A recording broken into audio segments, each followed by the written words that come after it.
मौत एक ऐसी अटल हकीकत है जिससे इनकार मुमकिन नहीं। दुनिया का कोई भी शख्स आपसे किसी भी मसले पर एतराज कर सकता है, मगर एक चीज ऐसी है जिस पर दुनिया के हर शख्स का ईमान है, और वो है मौत, जिससे बचना किसी भी शख्स के लिए मुमकिन ही नहीं है। फिर चाहे इंसान जितना भी टेक्नोलॉजी में तरक्की याफ्ता क्यों ना हो जाए, जिस्म के बूढ़ा होकर नकारा होने और इससे रूह के जुदा होने के अमल को ना तो समझ पाया और ना ही इसे रोक सका है। मौत बजाते खुद यानी इंसान का इस दुनिया को रूहानी तौर पर छोड़कर जाना दरअसल क्या है, इसका वक्त कौन तय करता है, ये सब कैसे होता है? इन सभी सवालों में सबसे अहम सवाल यह है कि मौत के बाद क्या होता है।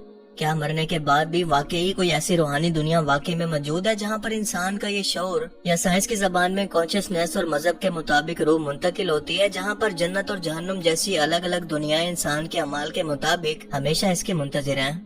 क्या मरने के बाद भी इंसान इसी जिस्म के साथ दोबारा पैदा हो सकता है, या हमेशा के लिए एक ही बार मरकर फना हो जाता है?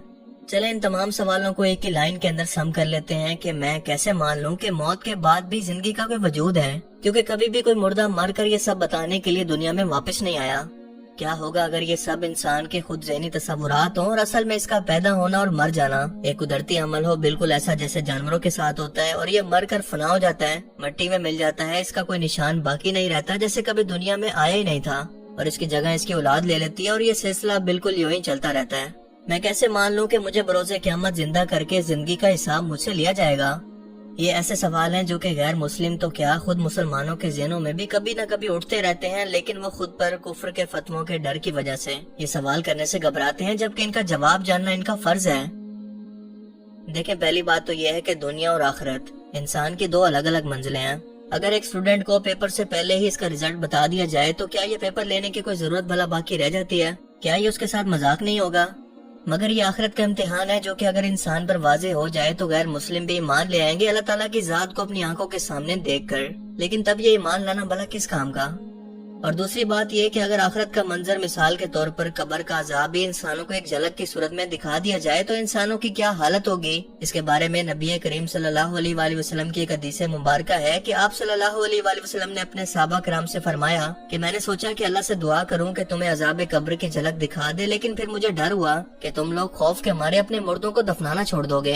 यानी ये मंजर इतना खतरनाक और वहशतनाक होगा, जिसका मतलब कि ये पर्दा जो कि दुनिया और आखिरत की जिंदगी के दरमियान है, अगर ये हट गया तो सारा इंसानी निजाम बिल्कुल दरम बरम हो जाएगा। ये एक बरज़खी मामला है जिसका मुशाहिदा सिर्फ एक मुर्दा ही कर सकता है, लिहाजा इसका जवाब भी हमें सिर्फ दीनी तालीमात के अंदर ही तलाश करना होगा। लेकिन सवाल ये है कि किस दिन में? दुनिया भर के मज़ाहिब में मौत के बाद जिंदगी का तस्वुर और सबूत इसके बारे में क्या मौजूद है, इस पर आने से पहले अकली दलाइल से इसे समझने की कोशिश करते हैं, जो कि इस वीडियो देखने वाले हर शख्स को एक बार सोचने पर मजबूर जरूर करेगी। एक लम्हे के लिए हम मान लेते हैं कि आखिरत या मौत के बाद जिंदगी का कोई वजूद मौजूद नहीं है, ये बस इंसानों का वहम और मन गढ़ंत तस्वुर है। एक इंसान इसी सोच के साथ सारी जिंदगी गुजार कर कुफ्र और शिर्क के अंदर मर जाता है, किसी खुदा की जात पर यकीन नहीं रखता, और दूसरी तरफ वो शख्स है जिसने बिना देखे अल्लाह ताला की जात पर ईमान रखा, इसके नबियों की तालीमात पर ईमान लाया, नेक अमल करते हुए इसे ईमान पर मौत आई। अब दोनों लोगों को मौत तो आ गई है, लेकिन अगर आखिरत का ये तस्वुर सच निकलता है, यानी वाकई मौत के बाद जिंदगी का वजूद सच साबित होता है, तो कौन शख्स फायदे में रहा? क्या वो शख्स जिसने एहतियात के तौर पर इस सब पर यकीन रखा और अल्लाह ताला की जात का इनकार नहीं किया और इसे ईमान की हालत में मौत आई, या फिर ये काफिर जो कि मौत के बाद की जिंदगी को झुठलाते हुए कुफ्र की हालत के अंदर मर गया? यानी इस काफिर से कोई पूछे कि अगर ये सब कुछ सच निकला तो क्या करोगे? अगर ये सच ना निकला तो मुसलमान का क्या नुकसान हुआ है? वो तो दोनों तरफ से फायदे में है। और दूसरा कि आखिरत के तस्वुर को इंसानों तक अल्लाह ताला की तरफ से पहुंचाने के अंदर नबियों का क्या फायदा था? अगर उन्होंने कोई दुनियावी फायदा लेना होता तो फिर समझ में भी आता, लेकिन उन्होंने इस सब से क्या फायदा उठाया? जरा सोचें। दुनिया भर के मज़ाहिब में मुर्दों को दफनाने और जलाने की रस्में मौजूद हैं, लेकिन हम यहाँ पर दुनिया के बड़े बड़े मज़ाहिब और इनकी तालीमात पर नजर डालें तो हमें पता चलेगा कि ये सब मौत के बाद एक नई जिंदगी का ही तस्वुर पेश करते हैं। मसलन ईसाईयत, यहूदियत और मुसलमान, हत्ता के बुद्ध मत और हिंदू भी। अगर किसी पैगंबर की तालीमात को वक्त गुजरने के साथ बदल भी दिया गया है, तब भी ये एक ऐसी चीज है जिस पर सभी लोग मुत्तफिक हैं। और अब आते हैं उस किताब की तरफ जो कि क़यामत तक के आने वाले जिंदा इंसानों के लिए हिदायत और हर सवाल का जवाब तलाश करने का जरिया है। ऐसे सवाल जो कि इंसानों को इसकी जिंदगी के मकसद से बहका न सकें। जब कुरान नाजिल हुआ तो अरब के अंदर यही अकीदा था कि इंसान मरकर मट्टी हो जाता है, इसका वजूद खत्म हो जाता है, ان لوگوں کے لیے یہ تصور کرنا ہی مشکل تھا کہ اللہ تعالیٰ کی ذات ہمیں مرنے کے بعد بھی زندہ کر کے اس زندگی کا حساب لے گی، مگر اللہ نے ان پر یہ حقیقت اس طرح سے کھولی کہ قرآن کریم کے اندر ارشاد فرمایا اور ہمارے بارے میں مثالیں بیان کرنے لگا اور اپنی پیدائش کو بھول گیا۔ کہنے لگا کہ جب ہڈیاں بوسیدہ ہو جائیں گی تو ان کو کون زندہ کرے گا؟ کہہ دو کہ وہ ان کو زندہ کرے گا جس نے ان کو پہلی بار پیدا کیا تھا، اور وہ سب قسم کا پیدا کرنا جانتا ہے۔ یعنی تم اللہ تعالیٰ کی ذات کو چیلنج کرتے ہو کہ وہ یہ سب کچھ کیسے کرے گا؟ کیا اس نے تمہیں پیدا نہیں کیا؟ کیا تم خود ہی ایک گوشت کے ٹکڑے سے انسان بن گئے ہو؟ تو اس پیدا کرنے والے کے لیے مردے کو زندہ کرنا یا اس کو دوبارہ پیدا کرنا کون سا مشکل کام ہے جو ان لوگوں کی سمجھ میں نہیں آتا۔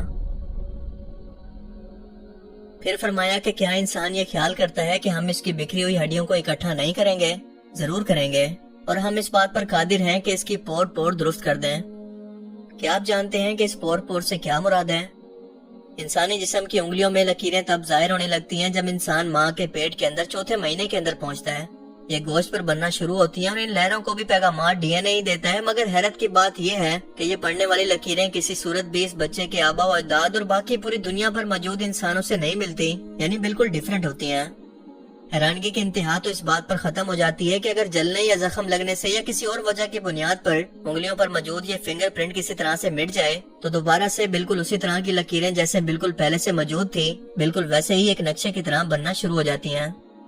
خربوں کی تعداد کے اندر انسان جو کہ اس دنیا کے اندر موجود ہیں یا جو فوت ہو چکے ہیں، ان کی انگلیوں میں موجود لکیروں کی شیپ اور ان کے ایک ایک ڈیزائن کا الگ ہونا اور ان کا سیکیورٹی کے طور پر استعمال ہونا، مگر قرآن کریم میں ان کا ذکر 1400 سال پہلے موجود ہونا کیا صرف محض اتفاق ہو سکتا ہے؟